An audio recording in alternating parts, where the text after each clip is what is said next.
حیا وائس کے معزز سامعین کو حیا کا السلام علیکم۔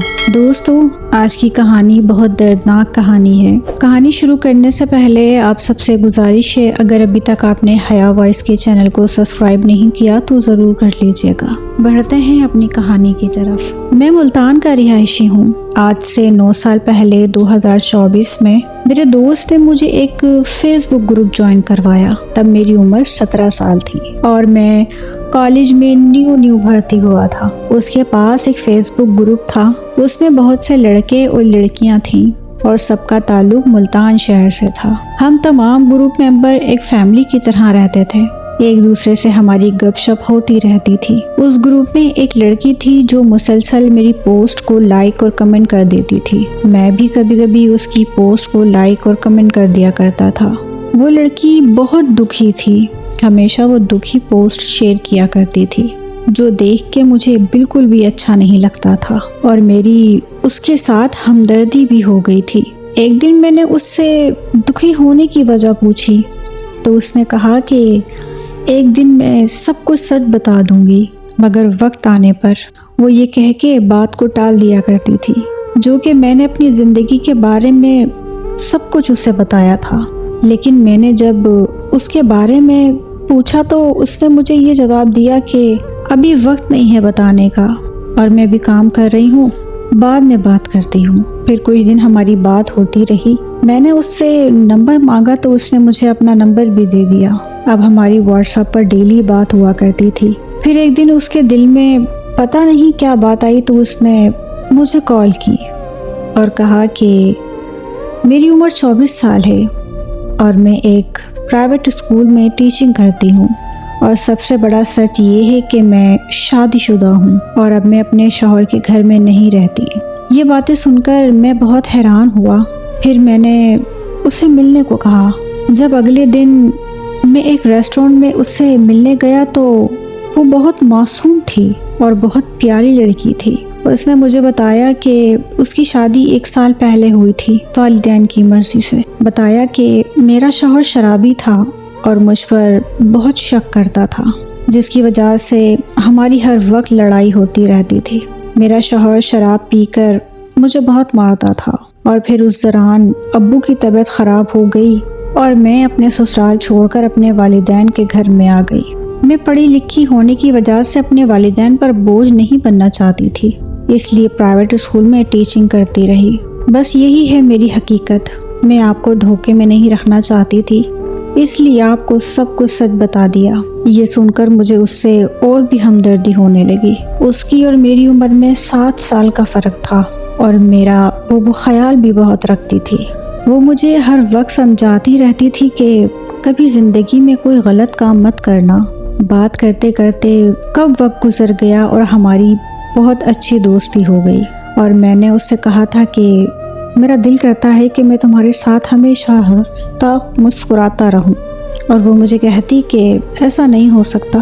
ہماری عمر میں بہت فرق ہے، کیونکہ وہ جانتی تھی کہ ہمارا معاشرہ ایسے رشتے کو کبھی تسلیم نہیں کرے گا جس میں لڑکی بڑی ہو اور لڑکا عمر کا کم ہو۔ ہماری بات چیت ہوتی رہی اور اس رشتے کو 2 سال ہو گئے تھے۔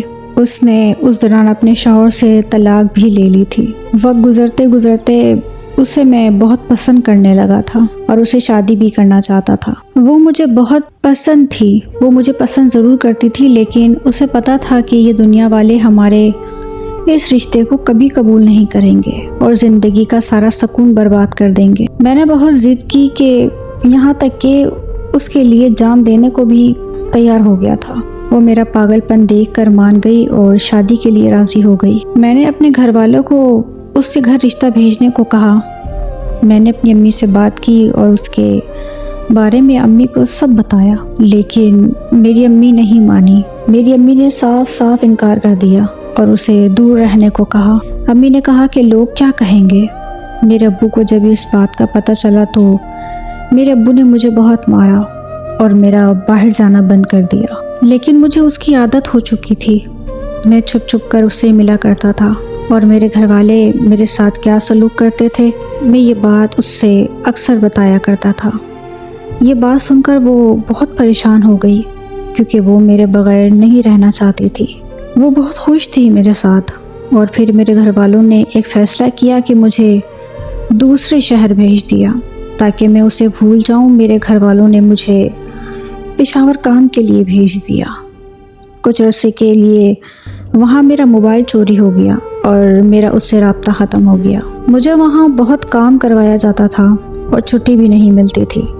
میں نے یہی سوچا تھا کہ میرا وہ انتظار کر رہی ہوگی اور اب جب ملتان جاؤں گا تو اس سے نکاح کر لوں گا۔ اس سے آخر 3 سالوں بعد میں اپنے گھر واپسی چلا گیا۔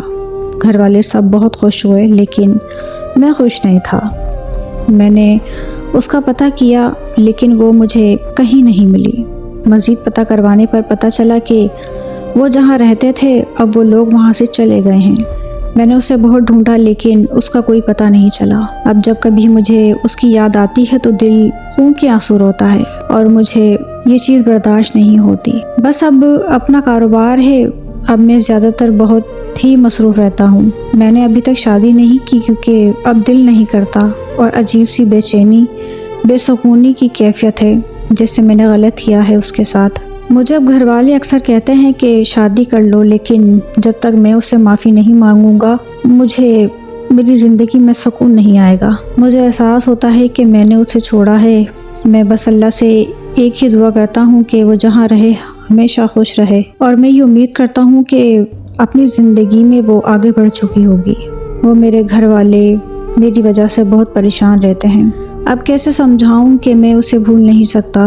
میری کوشش ہے کہ میں سب کو خوش رکھوں اور شادی بھی جلدی کر لوں گا اگر اللہ نے چاہا تو، کیونکہ ہوتا وہی ہے جو میرا اللہ چاہتا ہے اور اس میں انسان کی بہتری ہوتی ہے۔ میری دعا ہے کہ اللہ پاک سب بہن بیٹیوں کے نصیب اچھے کرے۔